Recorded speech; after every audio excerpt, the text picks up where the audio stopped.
If you've spent any time at all working with React, you know how powerful it is. But you've also probably felt some of those, common frustrations. Well, today we're going to tackle those problems head on. And the best part, we're not going to use another third-party library. We're going to use the powerful hooks that are already built right into React. Let's dive in. So does this look familiar to you? You know that feeling when you're just trying to fetch some data and suddenly your component's logic just explodes? You're juggling loading states, error states, the actual data, and before you know it, you are tangled up in a web of conditional rendering. It's a classic sign that there's probably a much better way to do things. And this is exactly what that mess looks like in the code. You've got your if for loading and else if for an error, and then finally the else for when you actually have the data. I mean, sure, it works, but now your component is totally cluttered with all this manual state checking. This whole imperative approach is exactly the kind of thing React's declarative style is designed to save us from. So let's get into our first big solution, which is aimed squarely at that loading state mess.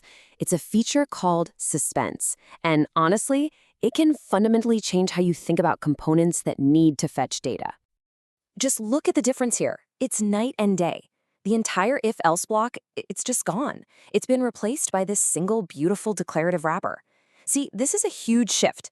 Instead of manually telling React how to switch between a loading spinner and your data, you just declare what to show while it's waiting. React handles all the how for you.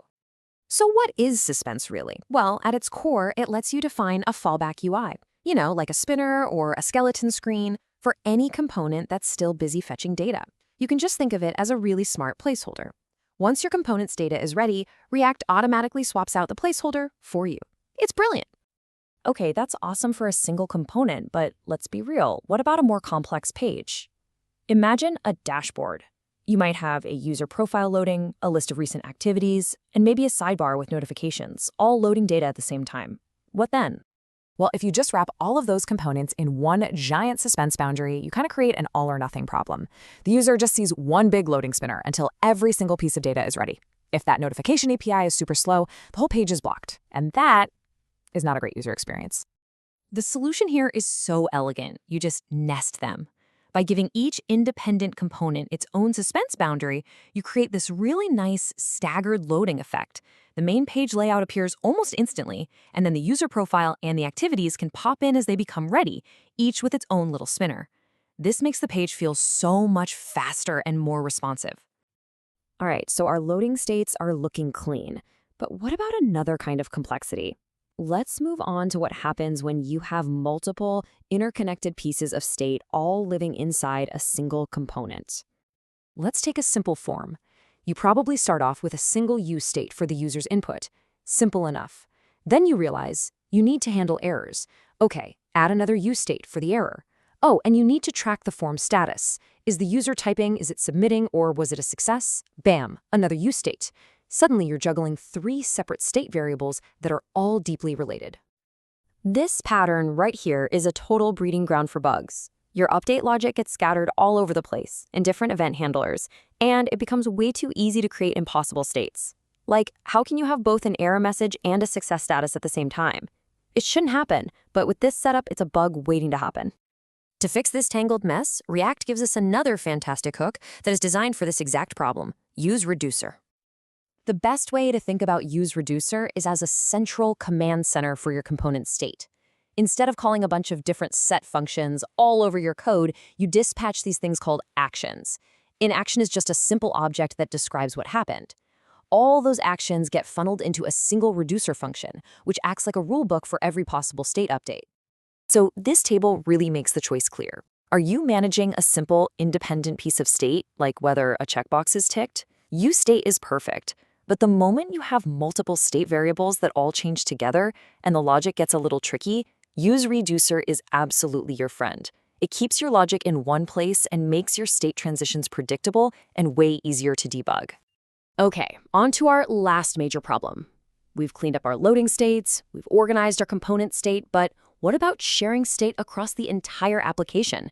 This brings us to a problem that every React developer eventually faces: the dreaded prop drilling. Crop drilling is what happens when you have to pass data down through multiple layers of components, even when the components in the middle couldn't care less about that data. You have some user info in your main app component, but it's only needed way down deep in a heading component. So you have to pass it through page, then through section, just to get it there. It's tedious, and it makes refactoring a nightmare. The solution to prop drilling is another built-in hook that honestly feels like a superpower. It's called Use Context. I love this analogy. Use Context works like a public broadcast system for your React app. You create a context way up at a high level, and you provide a value to it. Then, any component, no matter how deep it is in the component tree, can just tune into that broadcast and consume the value directly, completely bypassing all the components in between. And setting it up is this really straightforward 3-step process. First, you create the context. Second, you wrap a part of your app in its provider and give it the value you want to share. And third, any component inside that provider can instantly grab the data just by calling the Use Context hook.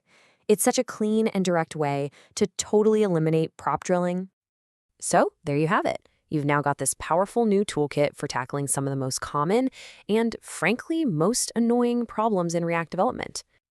Let's just quickly put it all together. From now on, when you see messy is loading flags, your brain should go to suspense for a much cleaner UI.